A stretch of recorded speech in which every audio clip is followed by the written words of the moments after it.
you just turned in an audition that you're really confident about, how long should we wait? The best thing you can do for your sanity is to upload it and move on with your life. Every time we were like, yes, this, somebody would be like, no. If I could empower actors here in the Southeast, it would be to let go of some of that stuff and really allow the focus to be more on the performance and the acting over anything else. Hello, Erica. How are you? I'm good, Juanita. How are you? I'm fantastic. Thank you so much for doing this. You're going to help so many of us. My pleasure. I'm always here for a little extra help. You really are. You really are. So I just want to thank you for that. I mean, that's why I felt so comfortable asking you to do this, because you already do so much for us. So I just want to thank you. It's my pleasure. I mean, listen, it's very easy for everybody to feel alone these days. So let's make things a little less lonely, shall we? Right. Right.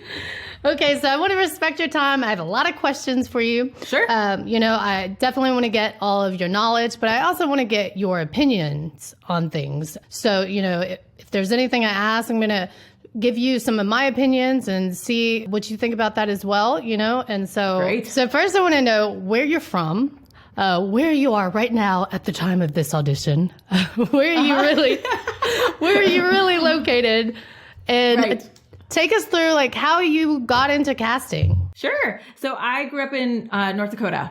I am a third generation of my family born and raised in North Dakota.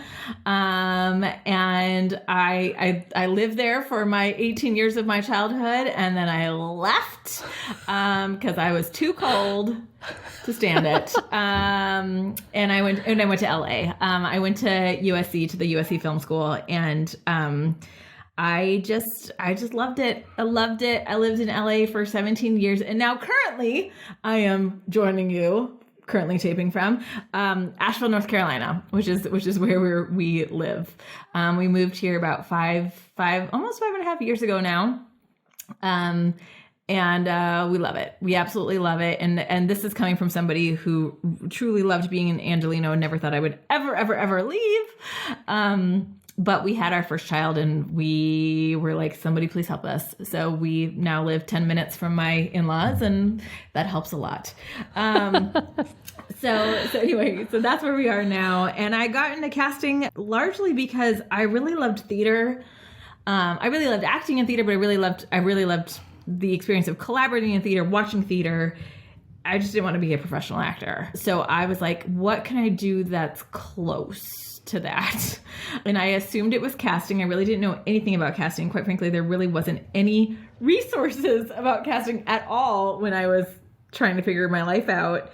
And I just got really lucky with a series of internships where people allowed me to be a fly on the wall and sit me down and teach me things and mentor me. And that's how it all happened for me. I've been casting largely. I mean, I generally say I've been casting since I was 18, because that's when I first started working for free. But it's the spot for me. I really love it. Yeah, and you're great at it. So you knew before film school that you were going to go into casting. You already knew, not professional acting, not for me. Correct. Not professional acting. And I knew I didn't want to be on set. I was not interested in any of the on-set jobs. I didn't want to be a cinematographer. Or people ask me sometimes, they're like, why don't you direct? I'm like, I have no interest in directing. Directing is so much more about directing than just directing actors, right? You've got... Mm-hmm. You're dealing with all of these different departments and I have no interest in that. If somebody was just like, you just direct the actors and we'll do all the rest, I might be interested in that, but that's it. The only other job in the industry that ever sort of intrigued me, and I guess this just goes to show how much of an introvert I really am, was editing. I thought editing might be a spot for me. I took a bunch of editing classes in college, but as it turns out, I'm very not tech savvy. And not super interested in learning the tech that is involved, the very, very complicated tech that's involved in editing. But the processes are a little bit similar. Of course, we're, opposite ends of the production spectrum. I'm at the casting at the beginning, post at the end. But we do the same thing, which is that we put puzzle pieces together. So it's sort of editing always intrigued me because it really is not wildly dissimilar from what I do. Obviously they're dealing with a lot of other factors, sound and, Right. tech and everything else. But yeah, that was the other thing I really loved. I just didn't want to have to figure out all the tools they have to use. Yeah, and I mean, you're very personable. You work really well with people. Obviously, that serves you in castings. So I can see, as with the editing knowledge that I have as well, at least you still get to pick out the best performance and tell the story, right? So Yes, I get that totally. Did you learn casting at USC? Was that a thing? No, there was no way to do that. I only in the last several years have there been any sort of true educational resources for people who are interested in getting into casting. The CSA has created a training and education program, which is great, also because internships have pretty much evaporated over the years. There are a couple of university programs that have a casting class that is actually taught by different members of our craft. They teach at the university level, but they are very few and far between. Most people truly don't know what we do. Most people are not all that interested in learning what we do, but it is, in film school, they don't really give you those resources. There's a room, or I don't know what they do now. I mean, this was a long time ago, but there was a room where there were a bunch of binders that you could go through to see if there was somebody you wanted to audition or just call to work on your student film. And they were filled with professional actors, actors who dropped off their headshots, who were willing to do student films. But we were 18, 19 years old and awkward and weird. And so we used our friends, Right. Which is so silly. And actually, this drives me nuts. And I feel like not all, but most drama departments that are at the same school with a film department, they don't work together as much as they should. What? Yeah. It's infuriating. And in fact, there's a professional actor who went to USC at the exact same time that I did. We never met until we were both working professionally, and we realized that we were there at the same time. And he and I have discussed, trying to put together a program that would link the USC drama school and the film school, but it is fizzled and died and whatever. But I was there when a lot of really wonderful, now very professional, sought-after actors were at USC, and I used my sorority sisters because I was weird and I didn't know how to, I was a teenager. So that was one of those moments where, when you finally do get the chance to audition people professionally, see the difference between professional actors and non-professional actors, I think you really gain a lot of knowledge there. But it's also why these film departments and drama departments should be working together. Absolutely. It helps the film and students music. learn how to. Yes, it helps the film students learn how to work with and direct actors. It helps the actors and musicians learn how to audition or pitch themselves for a project or whatever. It's it's right there. Yeah. Use each other. And everybody Use each gets other. better footage. Yeah. Oh for my sure. gosh. What are you going to do? That's awesome. So I am somebody who is really interested in casting as an actor, especially. I want to know how it works. What is a casting director's equivalent of an audition? How do you get a job? So we have to meet on a project. We don't always have to meet on a project. I mean, sometimes a high level producer will be like, "This is the casting director I want," and the studio will be like, "Cool, go for it." But we are ultimately employed by the studio, right? So a high level producer could be like, "This is who I want," but if the studio's the one putting up the money, the studio has to say okay. So there's levels to that, because they might be like, "We hear that you want this casting director, but we'd actually really like you to sit down with this casting director. Would you meet them before you make a final decision?" So there's all kinds of reasons for that, but that's part of our process. So I mean, we could do just like actors, we can have our avail checked. Sometimes we have our avail checked and then nothing happens. Sometimes we have our avail checked and then we get asked to join the producers for a meeting. The meeting is to make sure that everybody's on the same page and to see if we gel. We're going to be working closely together, and those producers want to make sure that the casting people are people that they align with creatively and professionally. And if they already know them and that's an easy, quick thing, cool. But a lot of times they're meeting with new people, and they have to go through that process. They don't generally meet as many people as we audition, right? So there may be like 3 or 4 casting directors will meet on a given project before they make a decision, as opposed to us auditioning actors, which is obviously a significantly larger number. How do you get that? How do you get that audition as a casting director? How do you pitch yourself? Relationships and reputation, right? So it takes a lot. We have to do the things that y'all have to do as well. We have to send our resume around. We have to maintain our relationships with our studio and network executives. We have to maintain relationships with our previous producers. We have to sort of massage all of that stuff. We have to send around a resume every so often to our executives being like, hey, hope you're well. Here's my updated resume. Looking forward to working with you again. We have to do that stuff. And eventually it gets easier and people simply start calling you. But it doesn't happen very quickly. And it doesn't even happen to every casting person. Some casting directors are in the hustle forever and ever and ever. And we are looking out for the indie filmmakers, and we're reaching out to them and trying to help them, while trying to also get the jobs that are gonna, be a little bit more stable for us. There are some casting directors that have been doing this for a really, really long time, and a lot of them don't have to meet at all, right? People know who they are. Producers can look and see their body of work and be like, oh my God, the person who cast Pulp Fiction, yes, please, and it's just they're just sign me up, whatever. But if they're available, but that is, that comes with time, and much like actors, things don't necessarily happen overnight for casting directors either. We have to work and work and work so people see what we bring to the table, see our value as craftspeople. Hope it all goes well from there. Yeah, that helps me a lot, because now I see how, as a casting director, you have a lot of empathy for actors. Yes. Because it's the same hustle.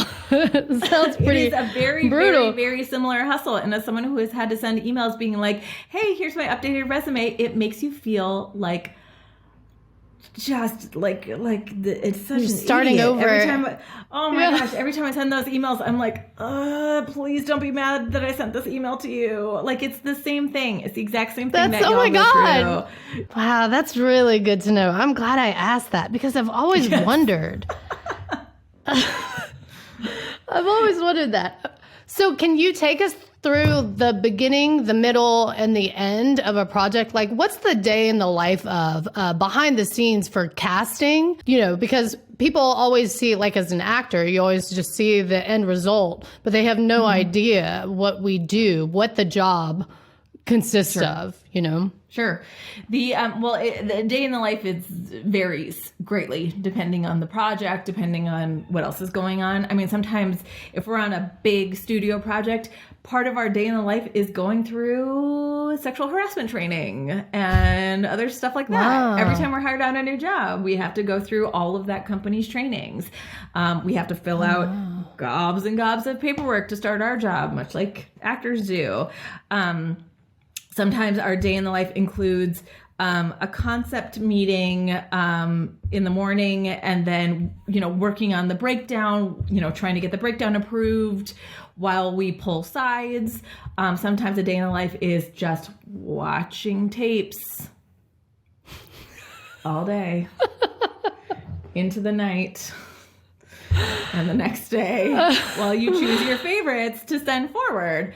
Sometimes there's a lot of waiting, which is my least favorite part. Yeah. Because you're waiting for people to weigh in on what you've sent. You're waiting for feedback from your producers. You're waiting for an approval, anything like that. And there at a certain point with each of parts of our process, sometimes the process has to stop while you're waiting, which blows, because while you're stopped waiting, you're getting phone calls from costumes going, when are we expecting this character? And you're getting a call from the stunt coordinator being like, hey, I'm going to have to double this role. Who do you have? Did you send them on to the producers yet? Can you CC me?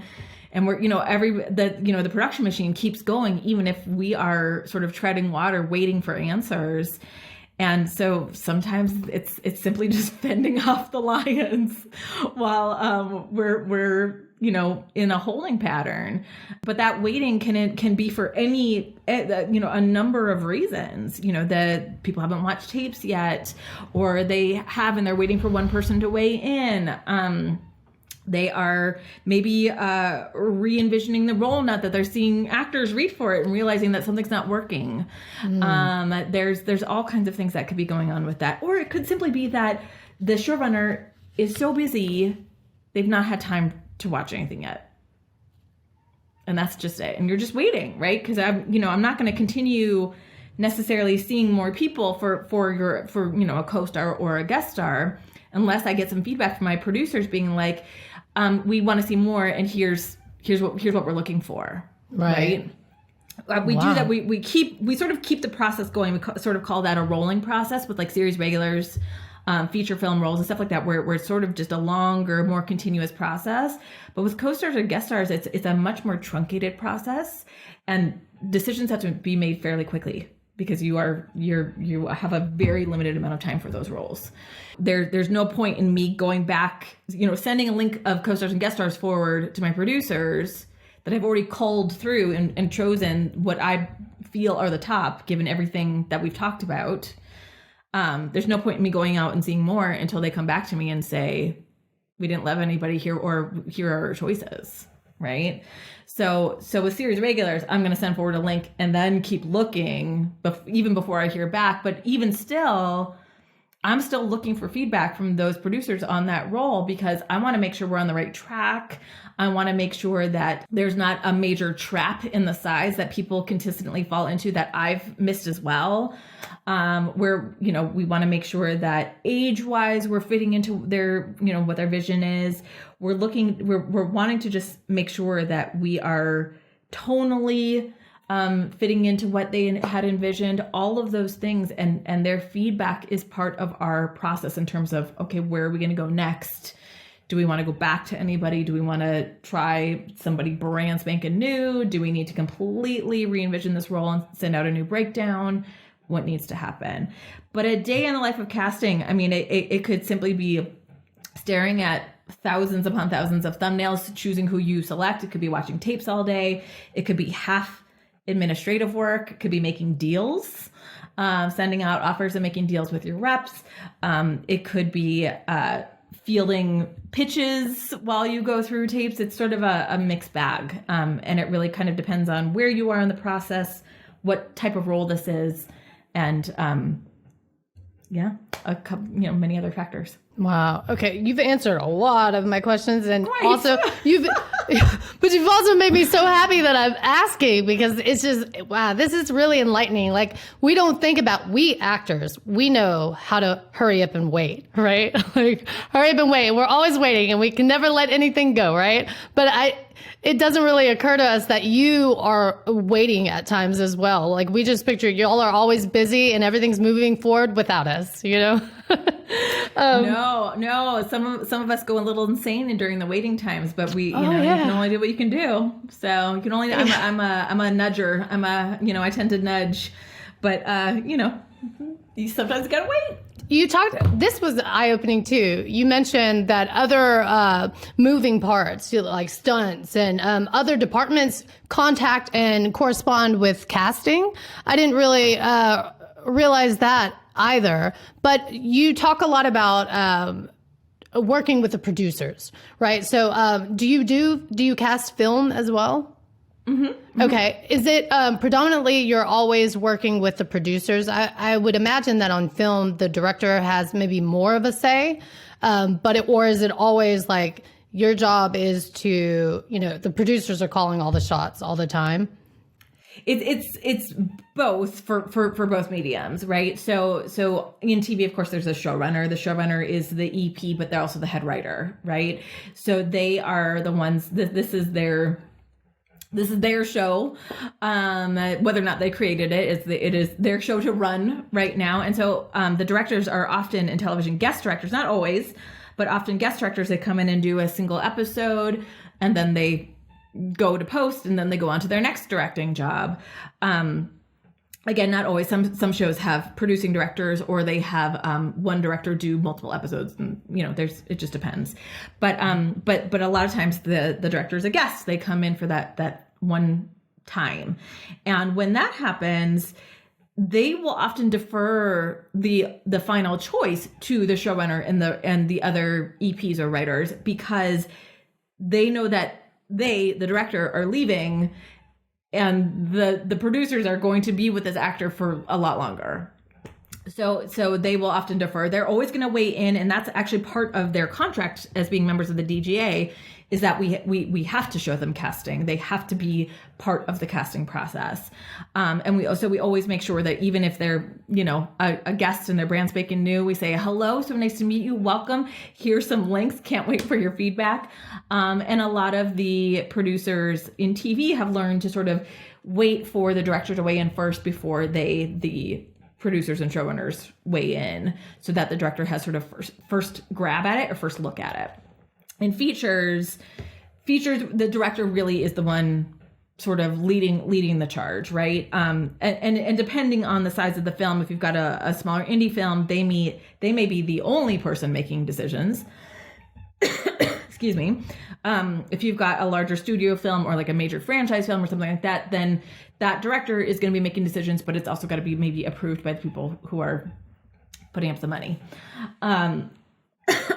So then it just depends. But what I have found is that in any standard episode of television, whether it's a drama or comedy, things move so fast.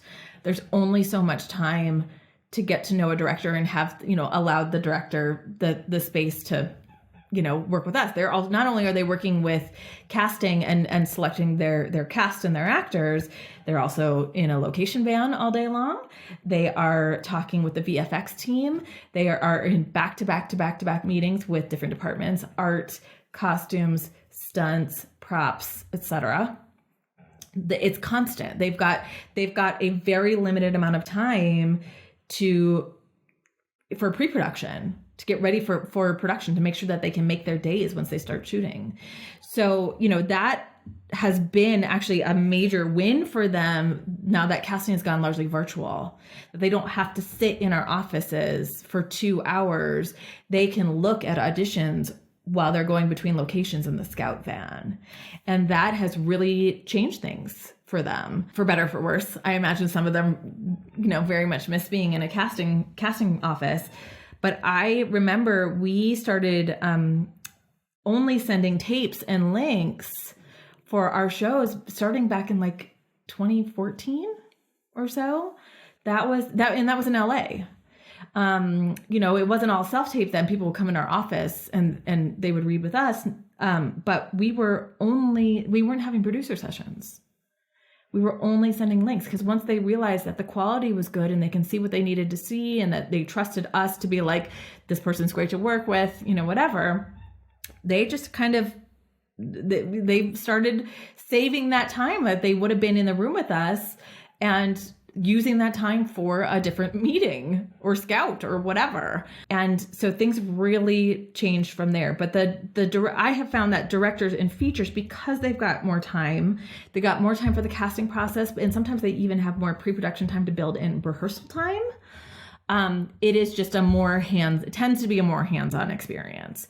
Not always. Depends on the director. But they, the longer amount of time that they have to sit with an actor, talk with an actor, go through things and answer questions and maybe even rehearse, they're going to take it if they have it. Coming from an actor standpoint, and I have questions also that have come from the field, like just from actor friends, where I'm like, I'm calling a casting director, email list, tell me what you want me to ask.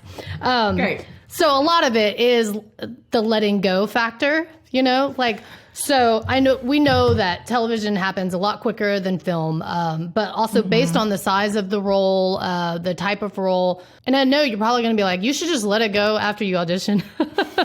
But, especially when you get pinned, like what is the average time that we should wait to know? Or if you just turned in an audition that you're really confident about, how long should we wait? What is the average time? When should we let go, Erica?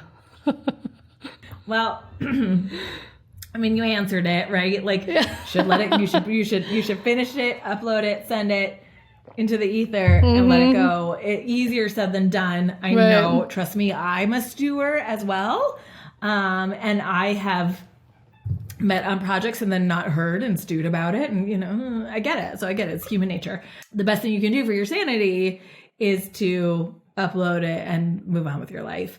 Because then you can be pleasantly surprised if it comes back into your life, and great, But in terms of timing, it depends on what the shoot dates are.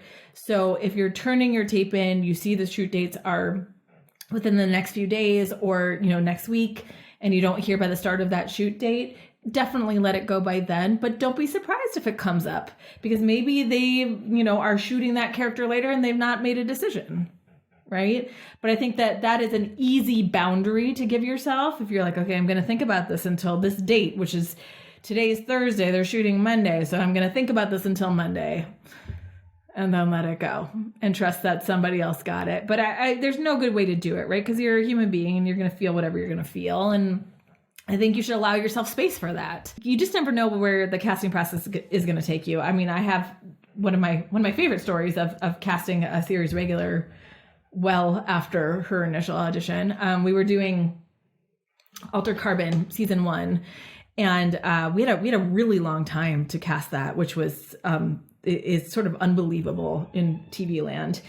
And so we started the process of looking for the female lead in like January or something, and we were seeing tapes from all over the world, because this character was written and they specifically wanted her to be Latinx or of Latin or Spanish heritage. That was a major story point for this character. And so we were looking at tapes from women in South America and Latin America, American actors. We were looking at tapes from actors who, were of Latin descent who lived elsewhere. And we were just seeing tons and tons of people. We chemistry read some, we did a network test for some, and it just kept striking out. It just wasn't, every time we were like, yes, this, somebody would be like, no. So, which happens. I mean, that's the casting process. So we were, I was casting that with April Webster, who I did a lot of work with in LA and who I love and adore. We were just well into that process and starting to have to go back and look through old tapes again to be like, have we missed anybody? Do we need to bring anybody back in with new scenes? Do we, what do we need to just try to adjust somebody? Like, what do we need to do? So we pulled 8 maybe tapes that we had seen previously and passed on for one reason or another. We got a new scene and we invited these women back or to tape again, depending on where they were. And this one woman had taped. She had been in Mexico when we were auditioning the first round. So she had taped instead of coming in. And we brought her back. This was literally 3 months after she had sent her initial tape in. And she walked in. And, so she was in town. She was in LA, and her agent was like, she's here. You want to see her? And we're like, great. So she came in and she was like, this is so weird. What am I doing here? She was like, could not believe that she was there after 3 months. Again, TV does not move that slowly, generally speaking. So she was just like, okay, sure. What do you want to do? And we taped her and she was great. And then we chemistry read her and she was great. And she ended up getting the role several months after her initial tape. Several months. So again, you never know. But so because you never know, the best thing you can do is send in your tape and move on with your life, which is not easy to do. I get it. Yeah, it gets really tricky whenever you have had an avail check, or you are pinned. It's just, that's when it gets really, really sticky, especially when you're continuing to audition, and you might have 2 things going on. So yeah, it's just, it's hard to let it go, but I know it's hard to let it go. It's but so great hard. answer. But that does kind of make me want to hold on a little bit. Just kidding. That story, you just always never know hope. when you might need those sides again. So You've worked in LA and then you work now in this market. Yep. It seems like it's a bit different for actors. What are the main differences? So when I see a lot of LA auditions, it seems like they read a lot more, whereas we are supposed to be off book. I mean, highly polished. This is a performance. Does that have to do with the size of the role? And that being said, here in our market, when it's a larger role, how do you feel about us doing a great reading? And using those sides minimally, does that affect us? Is it looked down on? No. Obviously, as you well know, and I'm preaching to the choir here, the Southeast has been self-taping a lot longer than any other market. When I moved here, so I've been here for about 5.5 years now. When I moved here, I was stunned when actors told me what was being required of them for a self-tape. I remember meeting actors in 2017, and they were told that they could not film tapes on their phones. And granted, 2017, that was however many generations of phone ago. But I remember being like, why? So you have to go out and get a camera? And like so many actors that had DSLRs, I mean, they were like really investing in fancy cameras. And I remember being stunned that that was a requirement. And they were like, yeah, it's in the EcoCast instructions. They say no cell phones, tapes, and whatever. And I was like, okay. And I think that there has been I don't want to say a higher standard, but I think actors here in the Southeast, because they've been self-taping for so long, have gone through these hoops to get better at it. And along the way being told and advised, this moves the needle, this will help you, whatever. And whether or not that's true across the board, I mean, I certainly have seen things that I don't agree with. But it is obviously true for that office, and so be it. But I think that, if I could empower actors here in the Southeast, it would be to let go of some of that stuff, and really allow the focus to be more on the performance and the acting over anything else. And so if that means that you are spending more time digging into your character and less time memorizing, which means that you're ultimately going to have to read off the page, that's fine for me. And I think that's really the biggest difference. This is something that's sort of come up for me recently, is that, some very sweet, wonderful actor was like, Erica, cast directors are not remotely the same. And of course, actors are not remotely the same, right? Like what I value and what I require of my people is going to be completely different than what the next casting director values and requires of their actors. We are just different. So what I would say is, the best thing you can do is that anytime you see advice or anytime you see a quote unquote rule in EcoCast instructions, don't assume that's an across the board rule.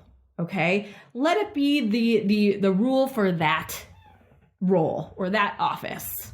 All right. And then when you see something from another office, just don't assume you have to do the same thing you did for that office for this one. Okay. That is the best way to do it. For me, there's a lot of talk right now about live readers versus virtual readers. I'm 1,000,000,000% down with virtual readers, but I have found that some actors, because another office has said that they prefer live readers, they're going out of their way to do live readers, and I don't need that. So what I do now in my EcoCast instructions is I explicitly say virtual readers are fine for our office. So I think, as we can sort of parse some of that stuff out, but we don't necessarily think to do that. Like prior to actors telling me about this experience that they had with this other office, I never would have thought to say a virtual reader is fine, right? So that's why, like, if we aren't explicitly saying it's okay, don't assume it's not okay. You just have to say, okay, this is what this office wants. I'm going to follow those instructions. This office says this.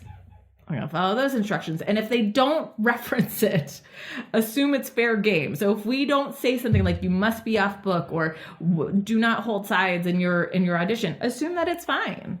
Assume that it's fine. Again, I personally would much rather you dig deeply into your character work than spend your very limited time, especially if you have a very fast turnaround time, a fast deadline, and a lot of material. I would much rather you connect to the character and look at the page as needed. And that's my opinion, though. Right on. Yeah. And I mean, I agree. And what you're saying is so true, even from the actor's standpoint of acting style. I know for a certain office, and it's just, it is a huge advantage of really knowing your market and being in front of several different casting offices. The first thing that I do when I coach other actors too is who's casting? Because we know from that, I will flip this backdrop around to gray for certain offices because I know that, you know what I mean? And it's just the style, like, oh, this person, you can get away with being a little bigger and using props and doing this thing, or this person really wants a small, nuanced performance, So, I mean, you're so right. It is from office to office.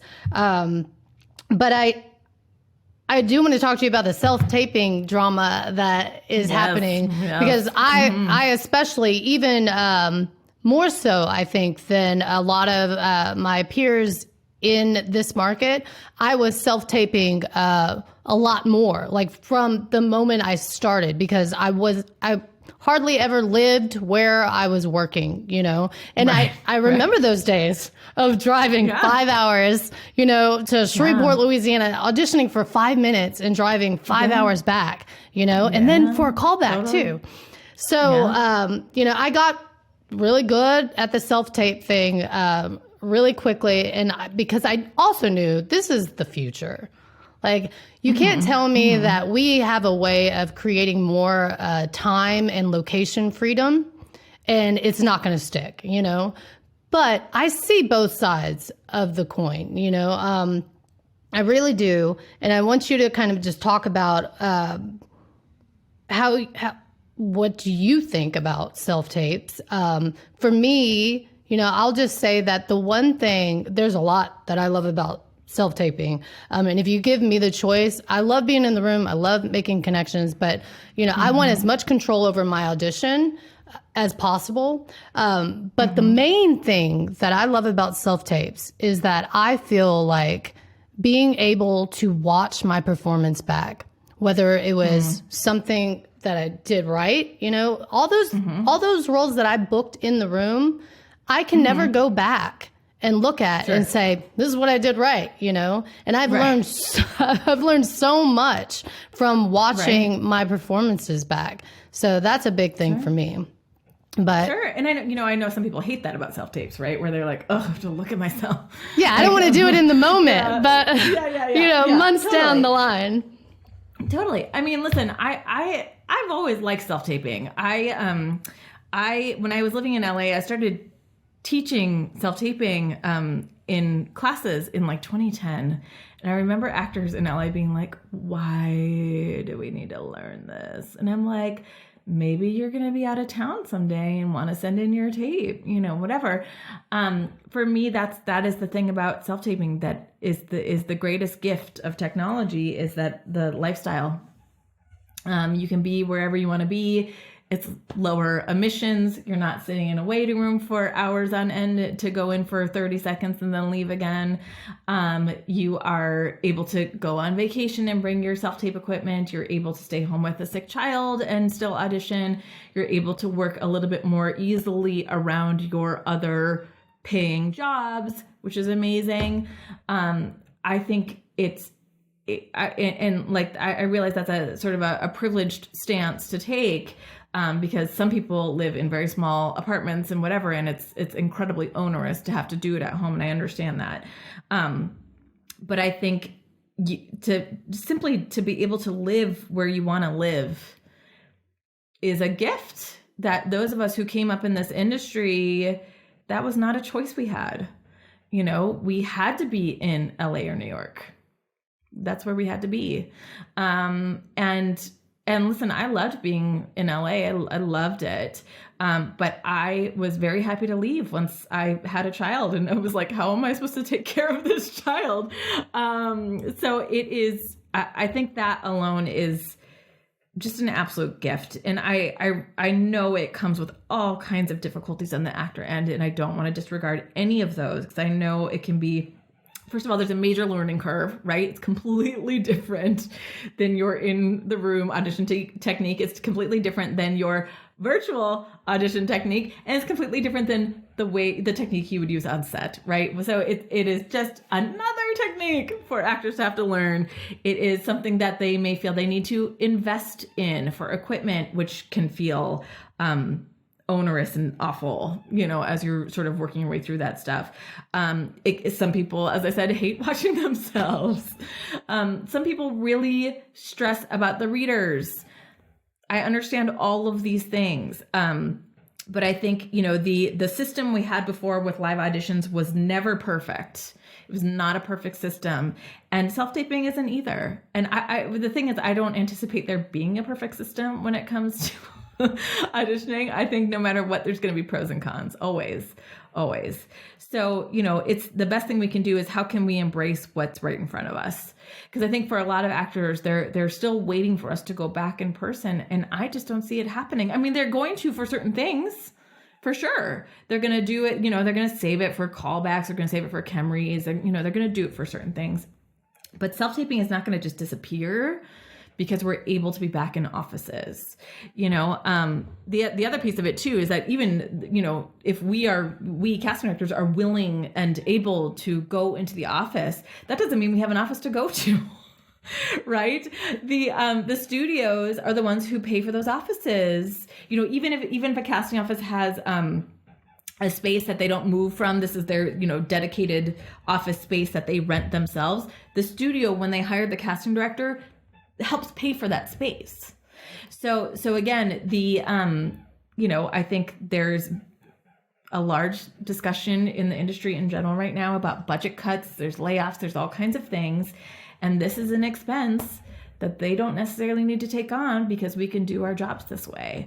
So the idea that we might be going back simply because things are better with COVID, the industry has moved on. The industry has shifted. So the best thing we can do is find a way to take this system that's right in front of us, the one that we are presently using, and use it to the best of all of our abilities. And can it be better? Can we make it better for both casting directors and actors? Yeah. Yes, for sure. Let's do that. Let's definitely, take some of the pressure off. Let's do some of that for sure. But to assume that it's simply going to go away, I think is it's silly. Is what I'm trying to say. So the best thing we can do is embrace it. For actors, that part, a big piece of that is sort of how can you find the fun in this? And I think for a lot of actors, especially the actors who really had to learn it over the last 3 years, they're not having fun, right? It's a struggle. Everything feels difficult. It's stressful to find a reader. These deadlines feel oppressive. The page count is absurd. The instructions, especially when it comes to slating, are just over the top. There's all of these things that just feel bad, right? And largely, I would say most people have figured out the tech. That is not an issue I'm really seeing hardly at all these days. Very occasionally, somebody's frame is too wide. Very occasionally, somebody will upload a tape and it's actually upside down. Like there's like little weird things, but it is pretty rare. For the most part, people have gotten their hands, wrapped around the tech. They've embraced that part of it. That seems to be going okay. So now it's like, okay, now you figured out that part, which to me as a technophobe is one of the hardest parts. How can you go back to enjoying the process of acting? How can you go back to having whatever fun you feel you're missing from being in the room? How can you collaborate with casting even though there's an entire internet between us? All of those things are things that I think we need to be discussing and sort of pushing toward now that people have really gotten comfortable with the tech. Yeah, no, I agree. I mean, what I hear you say is that, it's here to stay. Now change your perspective and your attitude toward it, because just as much as, I do see why certain people feel that it's a disadvantage. I think there's so many advantages. And I think also it seems like you would be able to, because this is a discussion I had with a client who, their stance is, well, yeah, you guys like it because, you have more credits, or you have, you're just, you're further ahead. And I'm like, that doesn't make sense to me, because I would have that same advantage going into a room, one. But two, it seems like if this is saving you time and energy and all of that, you'd be able to see more people. So your door they're getting a shot that they may not have received before. I mean, is that... We can see more people. And the idea, quite frankly, and I'm sure you have felt this and seen it, Juanita, is like a lot of the actors who do have a lot of credits are the ones who are struggling the most with self-taping. Yes. Because they were so successful at in-person auditions, and they have not yet quite found that same special sauce when it comes to self-taping, and that's really frustrating for them. I've talked to more actors with a significant number of credits who are feeling very down about self-taping because of that. So credits certainly is not an advantage necessarily. I think it totally it's person to person for sure. But yeah, we're able to see more people. I mean, when we're doing live sessions, we only have so much time. We have to do it during business hours. You can only be in the room for so long before you're absolutely exhausted. And, so there's truly only so many people you can see in a single day. Whereas with tapes, I can give a deadline and I can watch tapes as they come in, which means I'm not watching them all on the same day as if it were a session. I'm sort of spreading them out as they come in. I'm able to see more people because of it, which means that I'm able to give the opportunity to somebody who I may not have been able to prior because I only had so many spots. Right. So yeah, it is more equitable from that standpoint. It is giving a lot of newer people the opportunity. They have to do well in order to succeed at it. I mean, it's not like they're necessarily succeeding over other people, but they are maybe getting shots earlier than those who came up in the in-person audition phase did. It may have taken those people longer, which is maybe also part of their frustration, by the way, is that it took them a really long time to crack the nut. They finally cracked it. And now self-taping has sort of opened the door to everybody, and it's easier for people. And that's frustrating. And I get it, but we're able to see more. We're able to also expand roles.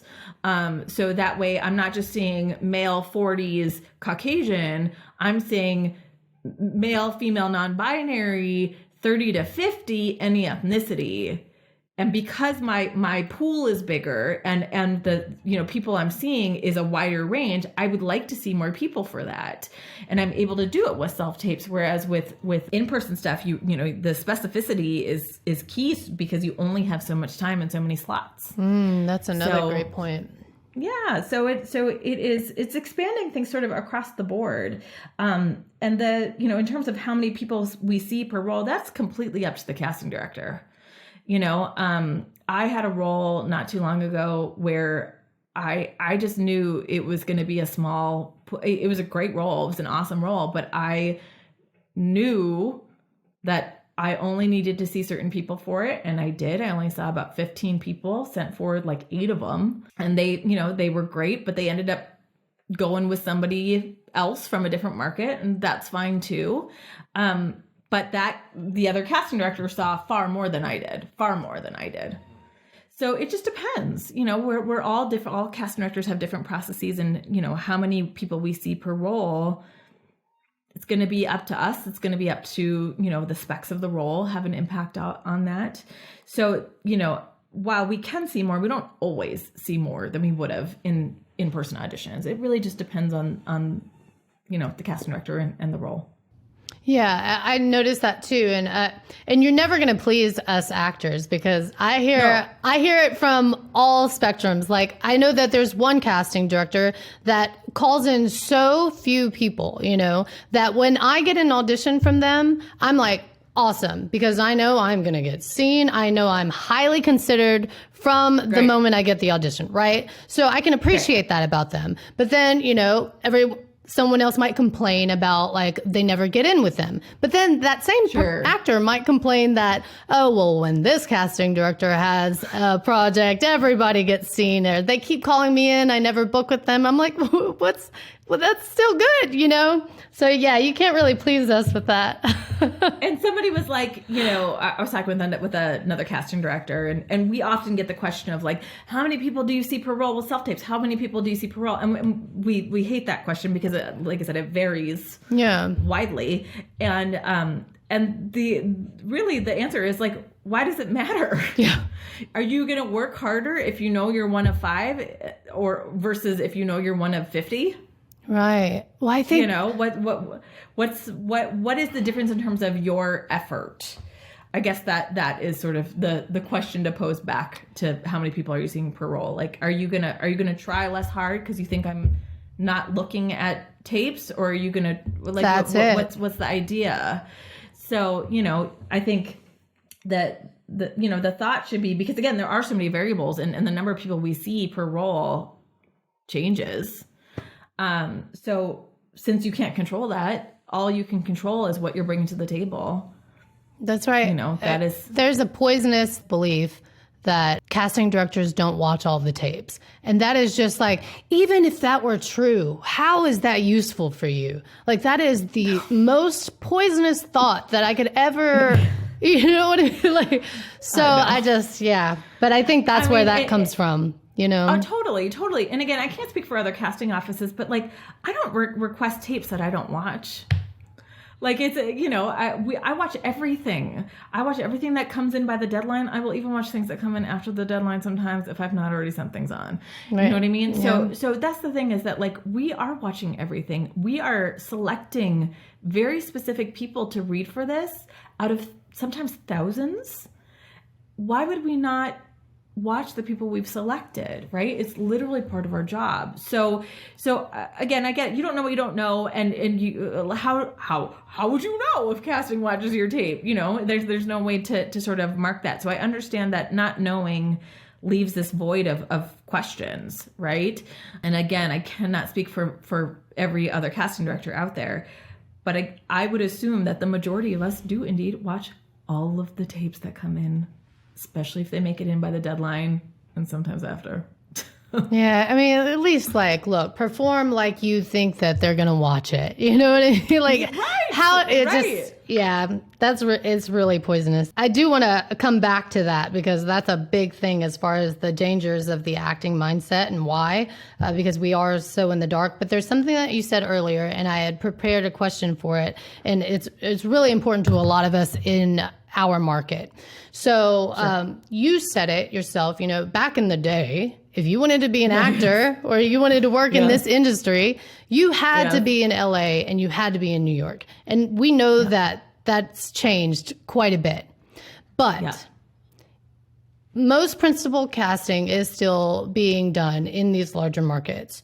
If I am an actor who wants to go all the way, I want to work at the highest level possible as an actor, do I still need to be eventually in LA or New York? No.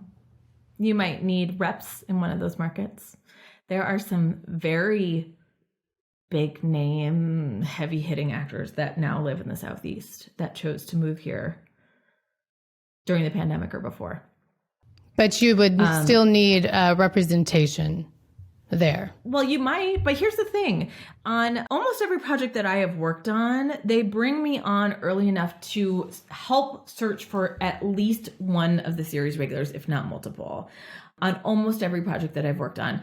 Sometimes they bring me on later. Sometimes they start LA casting 6 weeks ahead of us. And so by the time that I'm brought on, even if I had people that could have read for that role, it's still gone through the LA person and they may already be done with it, which is fine. It's, part of that is budget, right? Like they're going to save money on me and bring me on later if they think that LA is going to find that particular role. I'm like, fine. Especially when they're looking for series regulars or major feature film roles, they're looking outside of those markets. the casting director may be based there, but they're looking at people all over the place. You know, when we're looking at, yes, all over the place. So it used to be during pilot season, the studios would put a casting director in different markets on retainer. And that casting office would put people on tape for all of that studio's pilots. They're not doing that now, largely because pilot season is dwindling to nothing. So they aren't really doing that anymore. But that's what they used to do. They would have a casting director, you know, the main casting director would either be in LA or New York. And then they'd have a Chicago person, a Southeast person, a Vancouver person, a Toronto person, a UK person, and an Australia person. All of us casting directors working in tandem, and the other casting directors in the other markets would be putting people on tape in their market for that particular project. That used to be how it went. And we would do that. You know, there's going to be a role or two in every project that people are assuming it's going to be an offer. So people, they might not be auditioning that role at all. But I remember the very first Southeast actor that we cast as a series regular was in March of 2012. And she was an Atlanta-based actor. She self-taped the role, and we didn't even do a callback.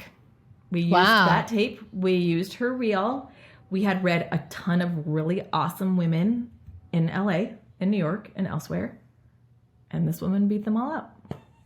Yes. And that was my very first experience of that happening. And I would say that on almost every single thing that I've been the Southeast casting director on, a Southeast actor has beat out an actor from another major market for a major role, whether it be a major recur, a major feature role, a series regular, even.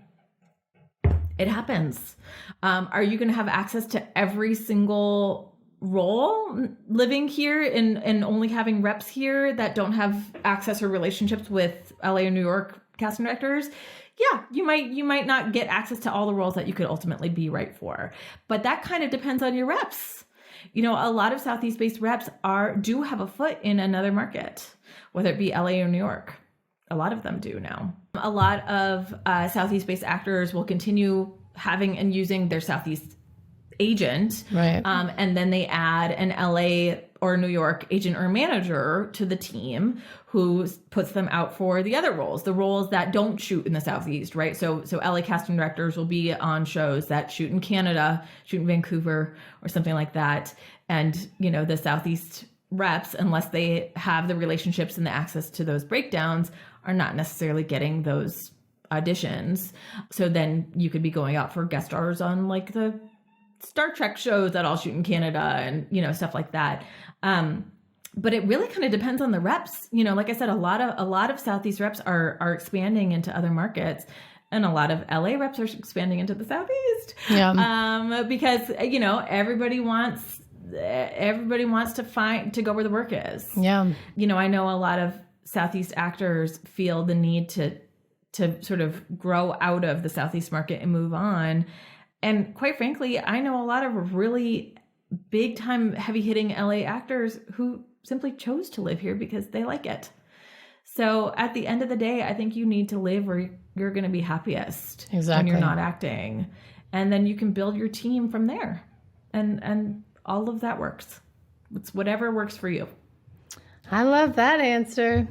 Yeah, girl. I love that answer. There's two questions here. It seems like in these large, powerful agencies, okay, out of LA, New York, they don't just represent actors. They represent directors, writers, actors, the whole shebang. And like any good business, you know, they want to employ as many of their people as possible, right?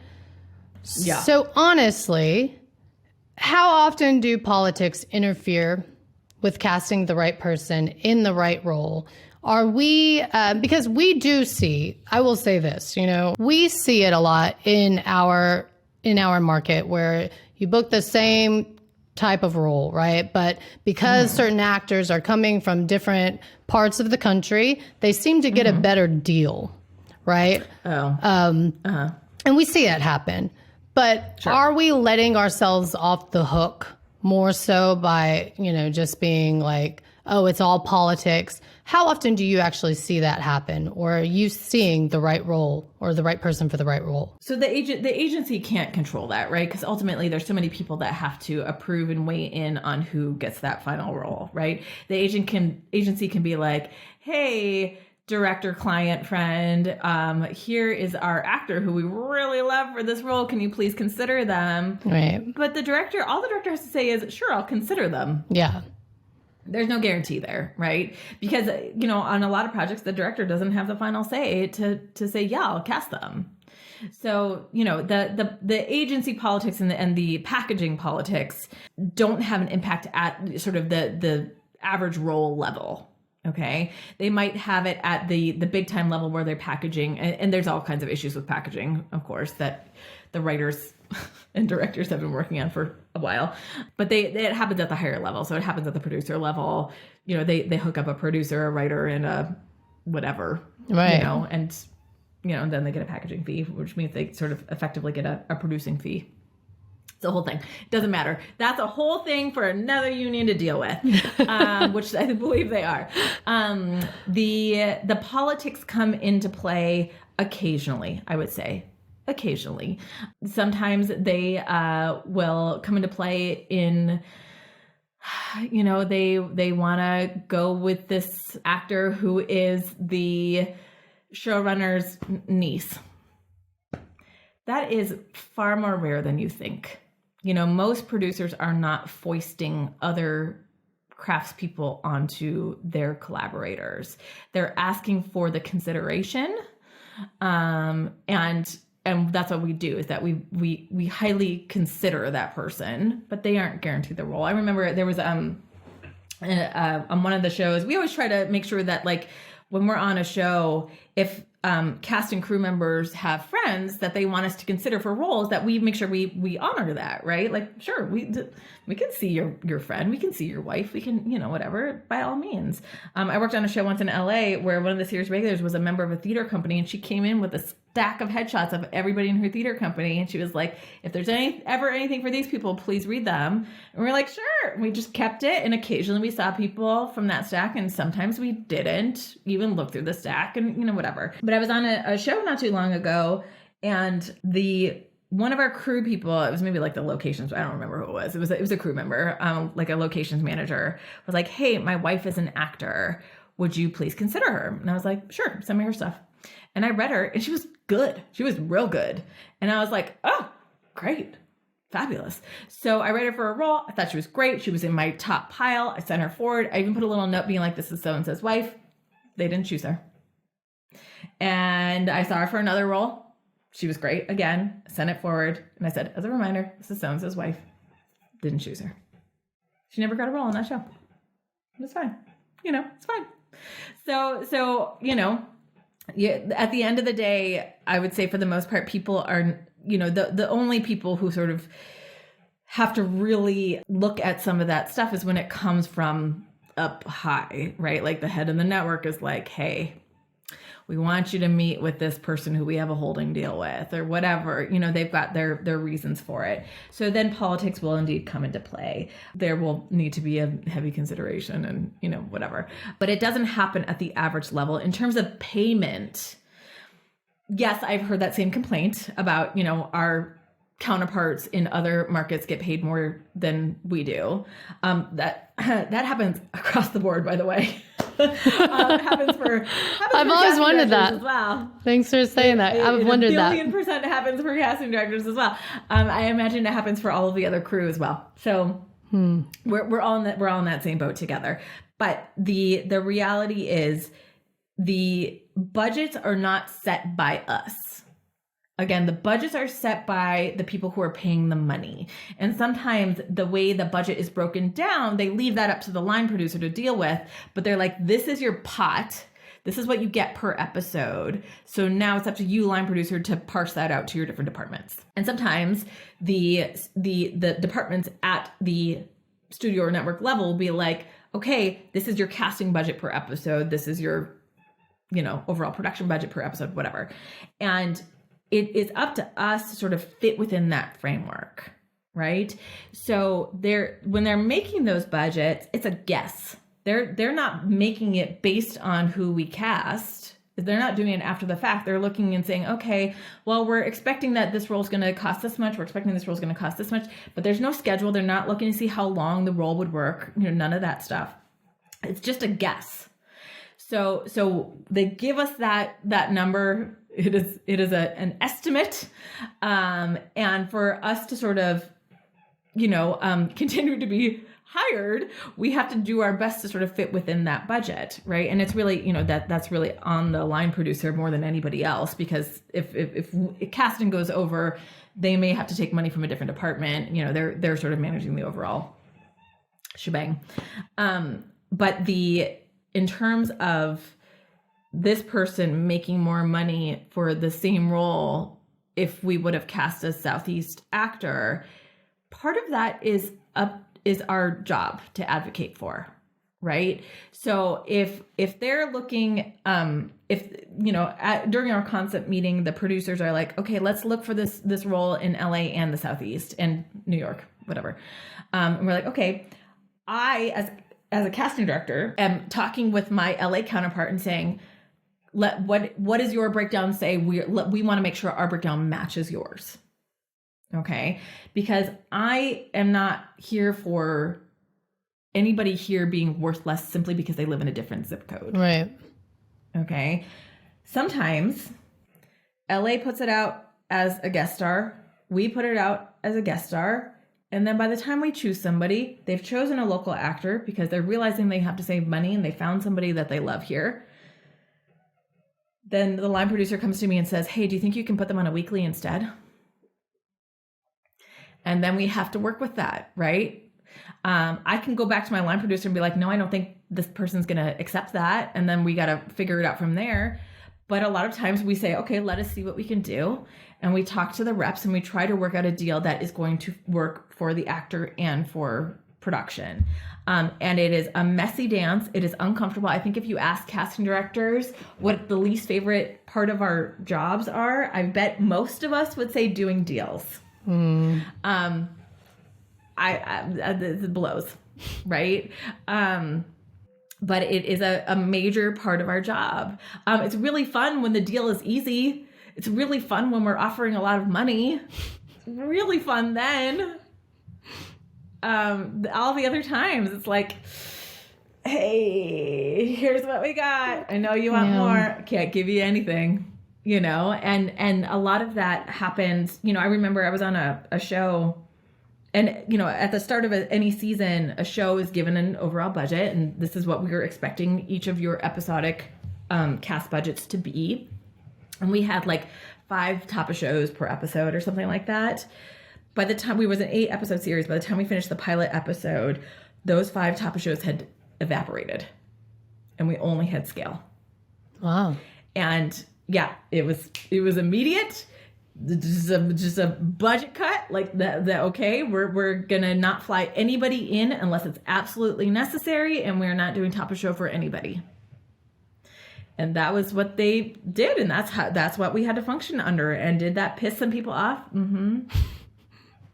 Did I have some actors pass ultimately because I could not come up with more money for them? Mm-hmm. And that's sort of what we have to work with. But I think the idea that Southeast actors are valued less, it's a feeling that comes from a real experience, right? It similarly. Right. Okay. I mean, one of the last offers I got was significantly less per week than I made as an associate in 2014. Wow. That was a question I forgot to ask. Like, do you get bids? Like, do you have to bid for, or no? Okay. Wow. They offer. Okay. So I recently in 2023 received an offer for a job, a weekly amount per week. That was lower than what I would have made in 2014. Part of that, I was talking with another executive friend and she was like, yeah, that's what they offer local people. And I was like, Wow. It doesn't matter that I have 20 plus years of experience. That's what they have available. So is it a problem? Is it a problem that can simply be fixed by snapping our fingers? No, it's a corporation thing. It's a capitalism thing more than anything else. Are you going to get paid more if you move to LA? Maybe, but you're going to have a lot higher cost of living to go along with that. So, is there a perfect solution? And no, not unless you're Meryl Streep or Lady Gaga or somebody, it's something that we're all sort of, you want to work to eventually get to a threshold where, you can say, this is what I make per week. But until you get to the point where you can pass on something that isn't going to pay you what you think, you should be making, you got to work within the framework, and that's not always easy to do. And it can feel really frustrating when you are on set and you see your counterparts coming from another market and you feel like they got more than you did despite having the same size or even smaller role. And that can be really frustrating. But again, you don't know what you don't know. We were looking for recurs on a show, and we had like three male romantic interests. They were sort of seemingly equivalent in size. They were all about the same age. They were to go along with different characters. And I cast two of them from here in the Southeast, and one of them came from New York. And the guy who came from New York was getting paid top of show. He had the bigger trailer.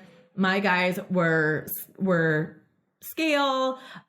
They were in smaller trailers, although I think we were able to upgrade them, but they all recurred. And one of my guys, his agent called me, and she was like, he's really frustrated. He's on set with this guy from New York who they've got equivalent sort of training, background, credit, same age. And this guy is making top of show and has a bigger trailer. And I was like, well, that guy is playing a role that actually has a humongous arc. And she was like, okay, I'll let him know. And I got another call from him in another episode or two being like, he's still feeling really frustrated because this guy's back too. And they're sort of doing about the same thing in the episode. And I was like, yes, but that guy is going to have 4 more episodes. Well, this guy is done now. He's got a bigger arc. And so again, my Southeast-based actor was feeling frustrated, and understandably so, but he didn't know what was planned for this other role. The reason they chose to spend money to fly somebody in for that role, because the character arc was completely different. So that's why they were open for that role, to spend money to fly somebody in. And that's what they were looking at. But I could see how he was like, we are apples and apples. Why is that guy making more money than me? And it's just not always that simple. Right. So, the only thing I can encourage actors to do here in the Southeast is to pass. If you're feeling like this is not worth your effort, it's not valuing your, what the role is, and you're not seeing what else you might get from the experience, if it's not financial, is it working with this amazing director, or are you not going to get that? And if you feel like you want to pass, then you should pass. It's not like the most fun thing to have to go to my producers and be like, hey, they don't want to do it for our money, but it happens. Yeah. So that is sort of, up to the actor and their reps together. It can be really hard. It can be really frustrating, but at the end of the day, this is a business that needs to make some sort of money, and there is a lot of cost cutting happening. And, it is not always the easiest to get extra money for certain parts, for certain people. I remember I was on a show in LA a billion years ago. And we were able to pay people so much money on that show. We gave everybody raises. Cop number 2 would make $1,500 for a day. Wow. It was like, oh yeah, because the show itself did not cost a lot of money to produce. And so we were like, cool, give them money. You want some money? Here's some, we were just able to do it. I feel like those days are so long past. I remember being on a show in LA when we started saying that we would not break top. It used to be back in the day that, you could pay somebody $25,000 an episode. If they had that quote, you might need to get the overage from the studio or network where they were willing to pay it, for the right person and whatever. And these LA-based shows were like, no, this Top of Show is going to be our cap. And if somebody does not want to work for Top of Show, then we just will not hire them. Yeah. And that happened. I mean, the show that I worked on from 2012 to 2016, we are not breaking top precedents on those shows. It's easy. It's easy to believe that because, one of the most frustrating things as an actor is you have no personal leverage. You know that if you say no to this job, which is so few and far in between, right? There are 1,000 women behind me that will do it for free, that will do it for free. It is every man, woman to their own, So same. Yeah. There's, that's pretty much the root of the problem. Yeah. Yeah. And there's always been this sense in the entertainment industry that we're all quote unquote lucky to be here. Right. That's a sort of quote feeling vibe that has been pervasive since the industry started in the early 20th century. It's one of those things where the only thing you can control there is, what you feel your value is. And same to you, Anita, if I pass on a project because I don't feel it's paying me enough, somebody else is going to do it. Yeah. So do I want that job? Am I going to be resentful every single day I work on that job? Or am I understanding that this is what it is? This is the expectation. I can manage my own expectations and set my producer expectations given what they're paying me. How can I make this work for me? And if I can't make it work for me, then I have to say no. And I have to be okay with letting somebody else do it. Yeah. And that's not always the easiest pill to swallow. No, it's not. It really is something like if you can't band together, then it's just not going to happen. And yeah, and the union exists for this reason. There are minimums for a reason. Yeah, and while it's not fun to make the minimum, it's a lot better than what non-union productions are willing to sure pay. Is. It's a lot better than a lot of jobs as well. Oh my God, yes, a lot better. It seems, okay, I could be totally wrong. And this is an important question to me personally as an actor, but also to, being able to practice what I preach, because I work with so many different actors in different regions. And to me, what I'm seeing is I know that if they just had a different agent in a different location, they would be working just as much as I or anyone else, right? So it feels like that having a local agent is more powerful than being local hire. And what I mean by that is, let's take Atlanta. Atlanta, used to be small. Now it's huge, right? But Atlanta has a huge pool of talent. They don't necessarily need to look outside of Atlanta for talent. Sure. As much as a smaller market like New Orleans would, right? So my Texas agent, for example, can get me different opportunities than my Louisiana agent can, and vice versa, extremely, right? It seems like it would behoove us to have an agent in that local market established there. An Atlanta agent could get me more work possibly than an agent outside of Atlanta. Even more so than me being local hire, right? Yes and no, because it has happened a lot lately where some of the local agents have people on their roster who can no longer be local hires. And then it's like, what are we doing? So that can be equally frustrating too. But really, I think that the better thing to think about is have an agent where you live first and foremost.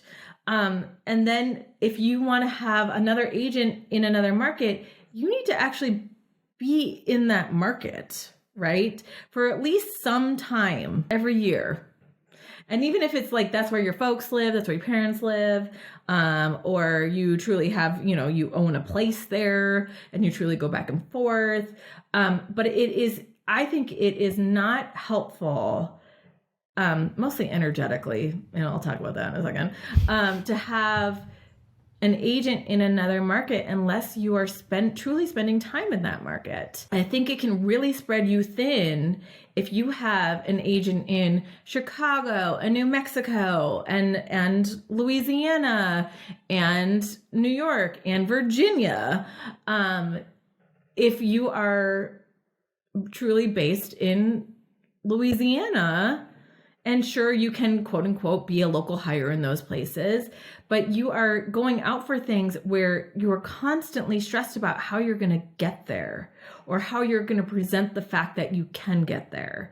And I think that is stressful. You're also dealing with time zones, which can be a nightmare, right? Multiple time zones. Like okay, this is due at 10 a.m. Wait. Did I check to see if it was 10 a.m. Central or 10 a.m. Eastern? I think local agents are, or local reps, I should say, not just agents, managers as well. Local reps are absolutely the way to get into any market. Absolutely, no question, because they've got the relationships with the casting directors, right? We go to them for specific things that we're looking for. They are for sure your pathway, right? But I don't think you need a bunch of them. You need one or two that are really active, that are really going to push for you in more than one medium. And like for the Southeast, which of course is a, regional market. So even when we're casting things in Atlanta, I'm not discounting people who I know are repped by a Carolina talent agency or something like that. I'm looking at everybody because I don't know who actually can be local until they tell me. And so, I'm looking at that for sure. But I think to spread yourself thin with all of these, with, multiple agents, 4, 5, 6 reps, is just a nightmare of managing all of it, as opposed to being able to spend your time on your craft. You are just spreading your energy all over the place and spending a lot of time dealing with business things and who you're communicating with and who did you book out with and did you let this agent know about this booking that this other agent got you, and that's a lot to manage. So if you can have an agent or two, that should be enough to cover some decent ground around where you actually live. And then if you want one more, maybe an LA-based manager or something like that, then sure.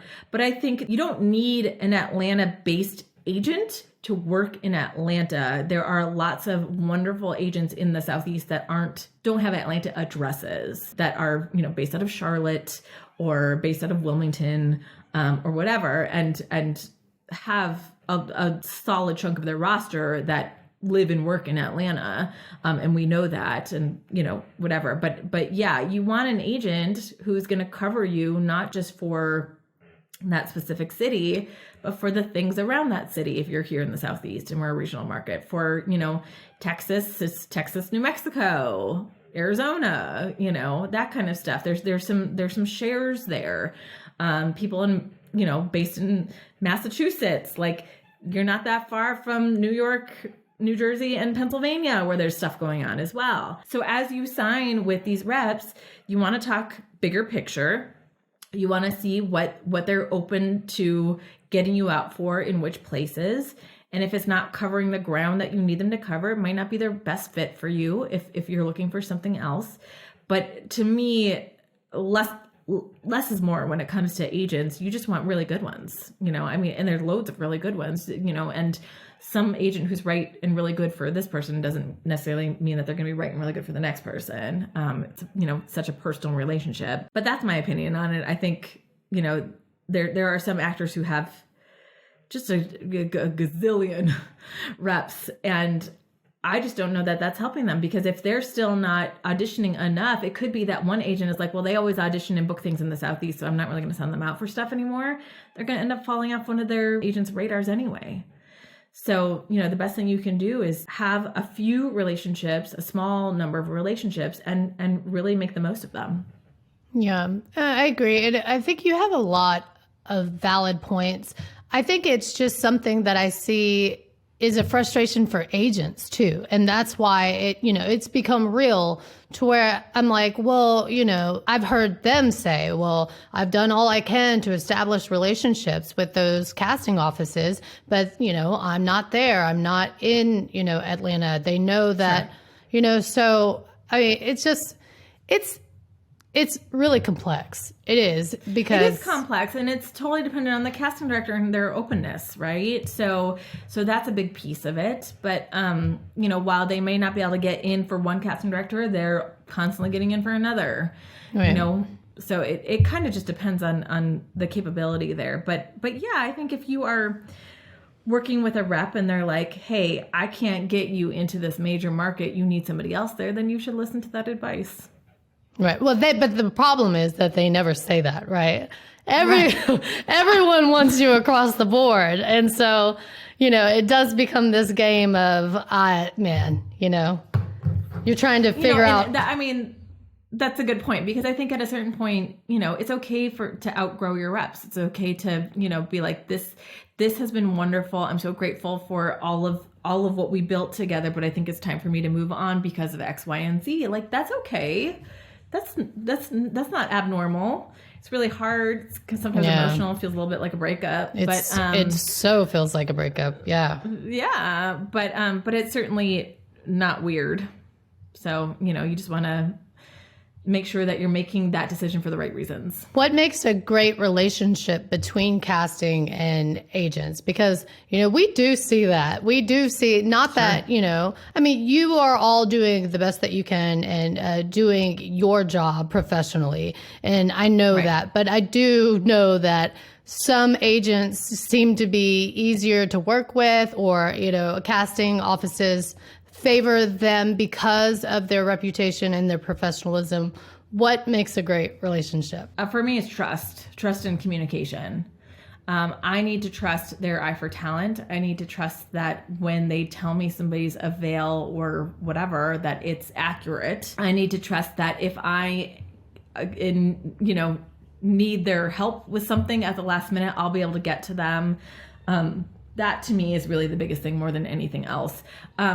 I work with people all the time who I don't love as human beings, but I'm not going to penalize their really wonderful actors on their roster because I can ultimately work with them even if I don't love doing it.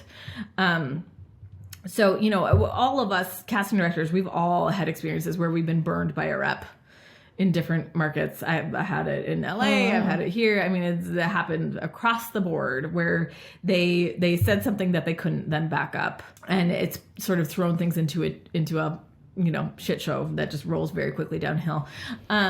We've all had that experience. In the Southeast, it largely happens when people say they can be local hires, and they can't. Yeah. Or can no longer, or, whatever. That has happened to all of us down here in the Southeast. So, we've all had that experience, and that might make some casting offices shy away from working with that rep again, where they simply can't trust them. I was just talking with another casting peer where she was like, I have to put this agency in a timeout because they are not listening to me. They keep sending me people who I can't use because of X, Y, and Z. They're not, paying attention. And I don't have time for that. So, it happens, but it's so detrimental to us because we don't know. You know what I mean? No. And that's a question I had for you. What's your advice to us actors when we are looking for agents? When you're looking for agents, I mean, listen, you want to go with people who have a good reputation. Either they've got a good reputation in the community for being, I don't know, tough, or they have a great roster where a lot of their people work, or they've got a reputation amongst their clients for being very nurturing, and that's something you're looking for. They all function very differently, very, very, very differently. And like I said, while one agent or manager might be right for this person, that doesn't necessarily mean they're going to be right for every person. And the other thing you have to go into whenever you're working with a new rep is you have to talk about the communication style right off the bat. I think it's really easy good. for actors to feel like they're bothering their reps, but it should be a team. It's a team effort, right? So if you can simply set some ground rules together, that's going to sort of make everybody's lives better, right? So if you could sit down and be like, okay, how do you like your clients to communicate with you? Do you like text? Do you like email? Do you like a phone call once a month? How often? If I know of this role from a friend, should I reach out to you? Do you like updates from me after I take classes? How do you want me to communicate with you? You know, what's best, and you know, talk it out together so that you can, you know, set some expectations together. Because I think that's a big thing. I think some actors go into their relationships thinking this person needs to be available to me, and they aren't always available to you. You know, and that can feel like you're being hung out to dry, but that's just the way that person works. So, you know, the best thing you can do is, you know, set expectations together and then manage your expectations around it.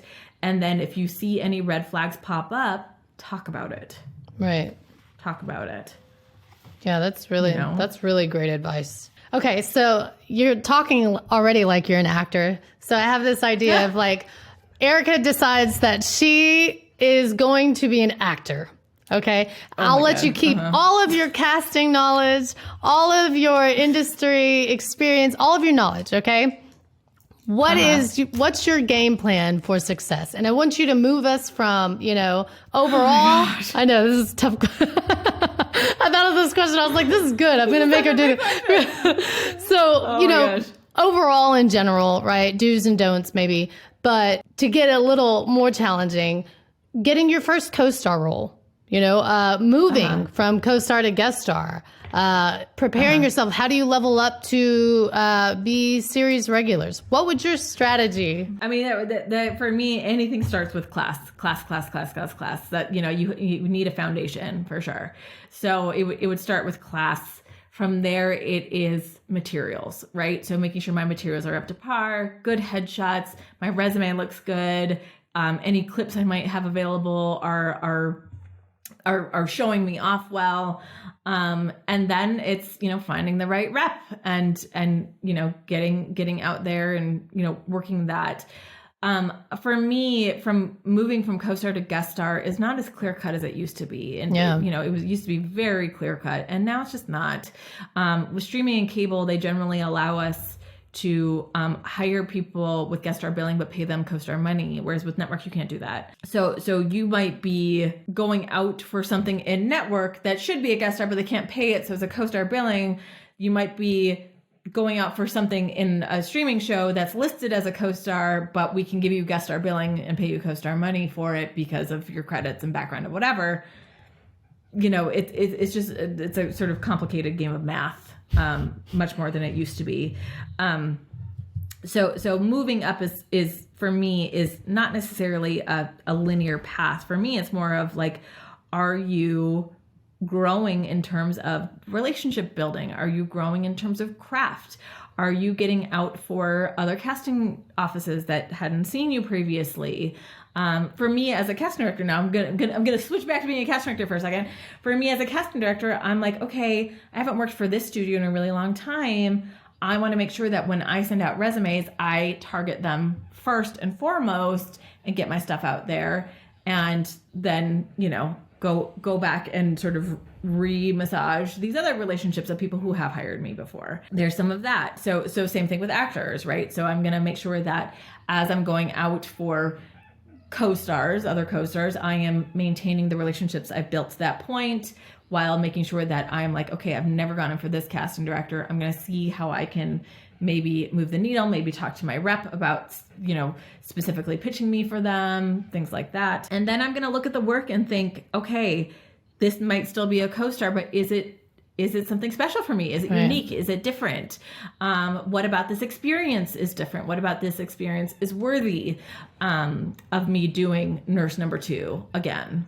You know, that kind of thing. And if I'm not sensing that, then I'm going to sort of let that one go and let someone else take that spot and trust that the next thing will come around. But the thing that I'm going to consistently work on over all of that time is the craft. Right. So maintaining a class, maintaining a constant study. That is going to be the thing that I spend the most time on, for sure.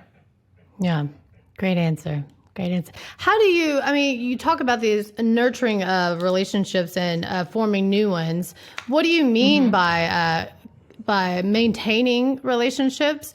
And, a really good question is, because a lot of times as an actor, we feel really crunchy. We feel foolish because we don't necessarily know how to professionally, make new connections and reach out and go above and beyond what our representation is already doing.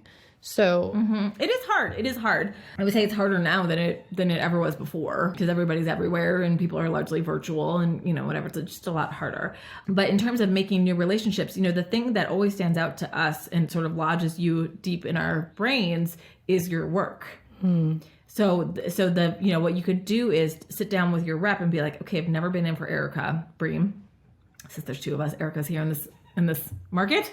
Never been in for Erica Bream. I really want to get out there for her this year.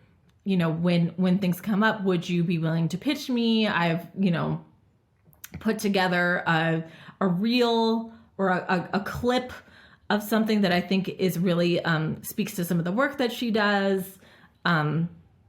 Here's that. I am going to see if she is doing a panel or an interview or a podcast where I can hear her talk about how she likes to be communicated with from actors. You're going to do your own research that way, but then trust that if and when the time comes and we see you, that's the thing that stands out more than anything else. It's not how good of a friend you are to me, right? Like, I want you to be a nice person, obviously, but you don't need to be my friend in order for me to hire you. Right. In fact, I have a lot of friends who I don't hire, who I'm sure are like, what the fuck, Erica? Right. But, so it's not about that. It's truly about you as an actor and being a professional actor. So when I see you and meet you, I want you to be professional. When I see your work, I want it to be solid. Like that's what I'm looking for. How you communicate with casting beyond that is kind of, a preference, a personal preference, both from you, the actor, communicating with us, but also what you hear casting talk about in terms of our preferences. Because there are some casting directors who are like, don't contact me. Right. At all. And then there are some who are like, totally contact me, tag me in your reels, hashtag me here, whatever. Only you. Oh my God. No, please don't tag me in your reels. I'm just kidding. I will never watch them there. But we all have our preferences, and I think the thing you have to remember is that maintaining the relationships that you've already built, the people who have hired you in the past, the people who have read you multiple times, the directors you've worked with, the writers you've worked with, the other actors you've worked with, maintaining those relationships in a professional but also friendly way is huge. This is a business of relationships. We do think of people who we know and worked with before, who we enjoyed the process of working with before. So however that looks for you is something that you should consider doing. Don't forget the people who have gotten you where you are, right, in service of, getting to the next level with, or getting in the door with somebody you've never met before. These, the people who have hired you, trusted you, complimented you previously are really important people to hold on to as well. Really important people. Absolutely. More likely you're going to hear from them first. Hopefully. So this is a real struggle for newer actors. It's kind of a catch-22, where it's like you need work to get an agent, you need an agent to get work, right? To speak to them, a lot of them are asking, can I put a high-quality self-tape on to my media for Actors Access? How effective is that? Or, should I wait to do a student film, short film kind of thing? You can totally do a high quality self-tape. Totally. Don't do a bunch, but one high quality self-tape for sure. For sure. Yeah. It can be super effective. And we were using those as pitching tools long before the pandemic. So yeah, don't be afraid to do it. I think those are often better than the things that you might get out of a company that makes reels. Right. Like shoot scenes for reels. Those can be, the writing in those can be very average, I would say. So why don't you shoot something that has really good writing? Nice. And just shoot it like an audition. Nice. Sure. And then as far as reels, how effective are reels? So this was a question, I've been told, send your reel every time with your auditions. Like always send your reel. You know, there's title cards, no title cards in the beginning, too long, just use clips. You know, what's your advice? I know it's endless, right? It's just an endless series of do's and don'ts that differ from person to person. It doesn't matter, honestly. It doesn't matter. Do what's right for you. Do what's right for your team. Do what's right for your bank account. Most importantly, length. Your reel is meant to show you off.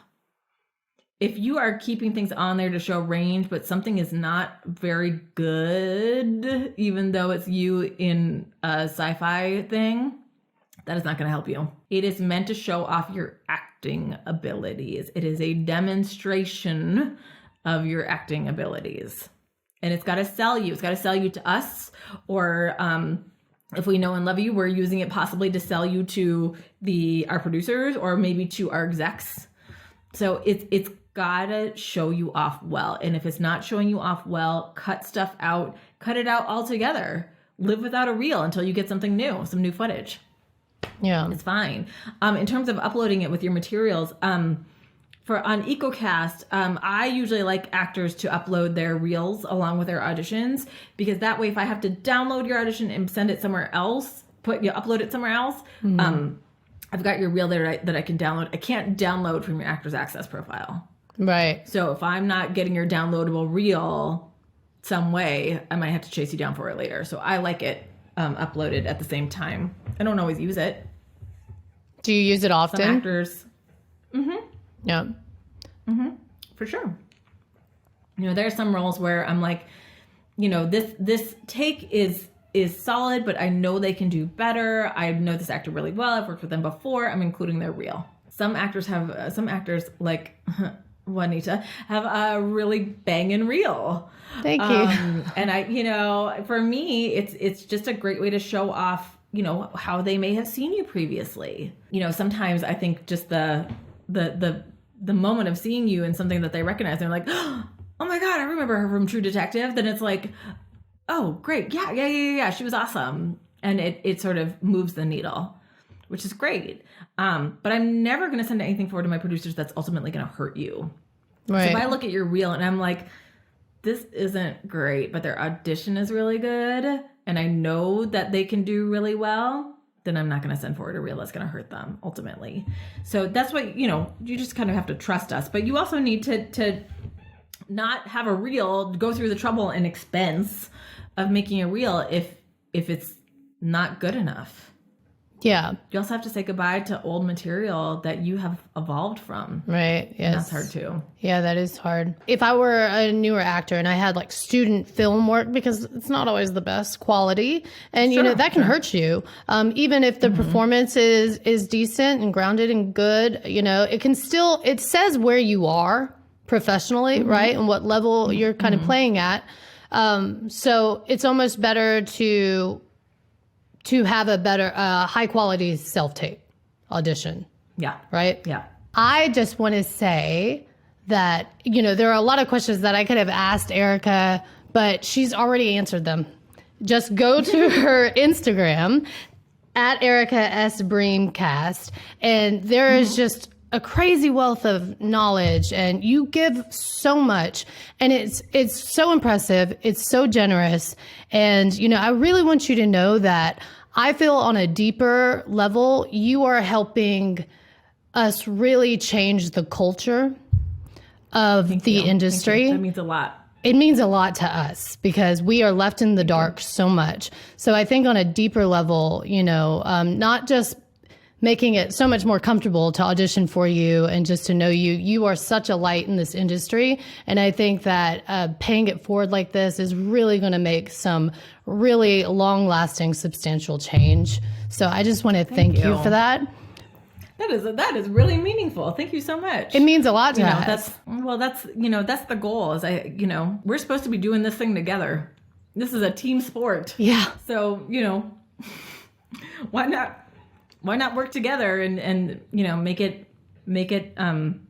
fun and clear and transparent for everybody. So thank you. That means a lot. Yeah, thank you. We really appreciate it. Thank you so much for your time and all of your knowledge. My pleasure. Thank you so much.